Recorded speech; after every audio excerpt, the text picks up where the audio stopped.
lagi ngapain? Aura, aku lagi baca buku nih, Ra.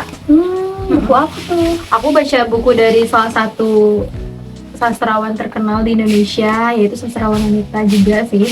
Namanya Ayu Utami. Dan ini judulnya itu Si Parasit Aja. Wow, novelnya tentang apa tuh nak ceritanya? Jadi sebenarnya novelnya itu kayak nyinggung-nyinggung dikit tentang feminisme sih sebenarnya. Mungkin karena penulisnya perempuan kali ya. Jadi memasukkan ideologinya ke dalam buku tersebut. Oh gitu. Tapi kalau misalkan dari kamu sendiri memandang unsur feminisme di dalam novel itu dari sisi mananya? Kalau aku sih dari sisi tokoh utamanya ya. Tokoh utamanya kebetulan perempuan dan dia tuh kayak berani untuk menyuarakan pendapatnya gitu loh.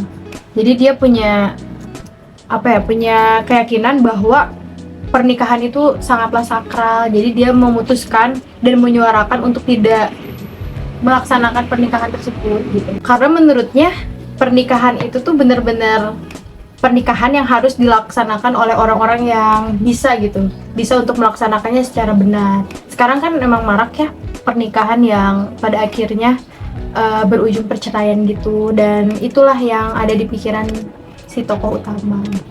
Aku setuju banget sih. Lagian kalau misalkan kita lihat ya zaman sekarang, kebanyakan orang-orang itu nikah tanpa punya pengalaman, terus juga tanpa punya pengetahuan. Jadi sekarang juga udah banyak karena kasus-kasus pernikahan dini. Terus ada juga pernikahan yang emang jarak usia antara perempuan dan laki-lakinya itu jauh banget. Apalagi perempuannya masih pada minor gitu. Itu maksudnya grooming gak sih? Iya bener banget. Padahal ya menurut aku, kita tuh sebagai perempuan khususnya, kita tuh harus punya kesiapan gitu loh untuk bisa menjadi seorang ibu, khususnya seorang ibu. Karena nantinya kan kita setelah menikah ya berharapnya punya anak dong ya, dan kita juga harus bisa mengajarkan nilai-nilai kebaikan untuk anak kita. Tapi kenapa ya orang-orang khususnya di Indonesia nih ya, kayak banyak banget nih gak cuman laki-laki tapi malah perempuan juga, khususnya sesama perempuan, tapi mereka itu saling melecehkan satu sama lain dan saling berburuk sangka gitu loh. Kayak zaman sekarang kalau misalnya perempuan nikah tua, dikiranya kayak nggak laku, terus kayak ngapain sih nggak nikah-nikah gitu nggak sih? Padahal menurut aku ya, perempuan itu punya kebebasan loh untuk bisa mengatur kehidupan mereka sendiri. Iya bener banget, bahkan sampai sekarang juga stigma-stigma yang kayak gitu tuh masih ada di Indonesia apalagi ya.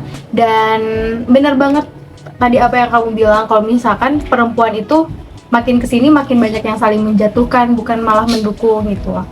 Cuman aku juga pengen nanya nih, sebenarnya kan ini kebanyakan tulisan-tulisan yang ditulis oleh Ayu Utami itu kan terkait feminisme. Sebenarnya bukan hanya Ayu Utami tapi juga NH Dini, terus masih banyak lainnya. Nah, kebanyakan yang menulis tentang feminisme itu adalah sastrawan wanita. Kira-kira ada gak ya sastrawan laki-laki yang menulis terkait feminisme?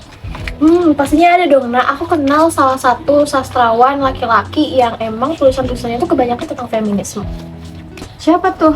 Jawabannya adalah Pramudia Anantatur. Kamu pasti tahu kan? Wah, tahu sih, aku pernah baca yang Bumi Manusia. Sebenarnya di situ juga ada nggak sih? Iya, kalau misalkan di Bumi Manusia tuh kan tokoh perempuan yang paling ditonjolkan itu Nyai Ontosorohnya. Dan Nyai Ontosoroh tuh tokoh yang membawa kesetaraan gender juga. Nah, tapi memang Pramudia Anantatur tuh dalam karya-karyanya itu kebanyakan membahas tentang perempuan. Jadi perempuan dalam novel yang Pramudia Anantatur bikin itu kebanyakan menjadi tokoh utama gitu loh. Nah, dan menjadi karakter yang paling menonjol gitu. Karena menurutku Pram juga salah satu orang yang feminis sih, dan aku bisa ngeliat banget tuh ciri penulisannya di dalam setiap karyanya tuh bahwa dia itu memang sadar akan hak-hak perempuan dan juga kesetaraan gender yang harusnya dimiliki.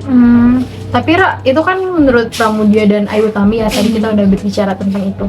Tapi menurut kamu sendiri, patriarki itu apa sih? Nah, kalau misalkan dalam pandangan aku ya, aku baru aja sih baca salah satu tulisan karya Simone de Beauvoir, judulnya The Second Sex. Jadi dalam pandangan aku nih ya, setelah aku baca bukunya Simone de Beauvoir, aku merasa kalau misalnya patriarki itu adalah sebuah sistem atau konstruksi sosial yang membatasi hak-hak perempuan gitu loh. Jadi seharusnya kita itu kan sesama manusia, manusia itu pastinya memiliki hak dan juga jabatan atau istilahnya kayak strata yang sama gitu dengan manusia yang lainnya. Tapi kalau misalkan dari konstruksi patriarki nih ya, menganggap kalau misalnya laki-laki itu lebih tinggi derajatnya dibandingkan perempuan. Jadi ya kenapa dia menulis judul bukunya itu The Second Sex, karena perempuan ini dianggap sebagai orang kedua atau misalkan dia tersisihkan gitu dari masyarakat karena dianggapnya laki-laki lah sebagai pemimpin dan juga memiliki wewenang yang lebih tinggi daripada perempuan gitu. Wah, keren banget pemaparan kamu tadi. Sebenarnya tadi aku sempat notice juga pas ya waktu kamu bilang bahwa derajat laki-laki itu lebih tinggi dibandingkan perempuan, dan itu juga memang benar sih adanya ya sampai sekarang, dan nggak pernah, maksudnya susah untuk dihilangkan gitu ya dari stigma-stigma masyarakat ini. Dan sebenarnya kalau menurut aku pribadi, perempuan itu memiliki derajat yang sama, memiliki porsi-porsi yang sama gitu dengan laki-laki, karena kita juga dituntut bahkan ya untuk menjadi seseorang yang serba bisa. Yes, Ya, betul banget kan. Jadi serba bisa, kita harus bisa mengasuh anak-anak kita harus bisa ngurus rumah tangga, harus pintar memasak, harus pintar, wah banyak banget gitu ya yang menjadi tuntutan bagi wanita gitu. Menurut aku kayak seharusnya kita dipandang setara juga sih, ya nggak sih? bener. Aku juga ngerasa banget sih nak, kayak khususnya di lingkungan sekitar kita ya, masih banyak banget anggapan-anggapan kalau misalkan perempuan itu juga harus bisa segala-galanya. Kayak kita dianggapnya harus bisa mengurus anak dan mendidik anak gitu sampai jadi anak yang baik. Kebanyakan juga kalau misalkan kita menemukan nih ya anak-anak yang kepribadiannya kurang baik misalkan, nanti pasti yang ditanya itu gimana sih ibunya, dia nggak sih, kayak bener banget. tuntutan perempuan di dunia ini tuh banyak banget, sedangkan banyak banget ketidakadilan yang kita rasakan gitu sebagai perempuan. Ya itu sering kali kita dengar dengan istilah ini gak sih, superwoman. Ya sih. Tapi aku juga penasaran sih sama buku-buku Pramudia yang lainnya, kira-kira ada judul lain gak ya? Ada banyak dong pastinya. Yang tadi aku baca tuh ya, yang aku pandang sebagai novel yang mengangkat tentang feminisme banget itu judulnya Ken Dedes dan Ken Arok gitu, Arok Dedes. Nah, kalau misalkan kamu mau cari-cari judul novel yang lain, mending ikut aku. Kebetulan aku pengen ke perpustakaan juga sekarang. Mau? Yuk sekarang. Oke. Kesana kan? Iya. Yuk.